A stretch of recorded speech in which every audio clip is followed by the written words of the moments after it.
If you want to enhance your security on Uber by removing old devices from your account, follow these simple steps to ensure your account is safe and up to date.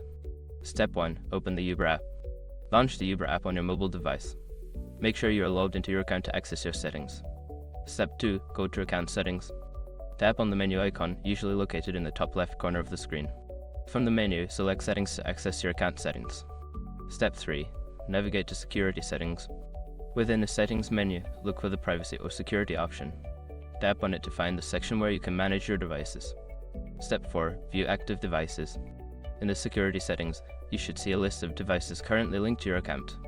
Review this list to identify any old or unfamiliar devices that you want to remove. Step 5. Remove old devices. Select the old device you wish to remove and follow the prompts to disconnect it from your account. Confirm the action if prompted to ensure the device is no longer associated with your Uber account. By following these steps, you can easily manage and remove old devices from your Uber account, helping to keep your information secure.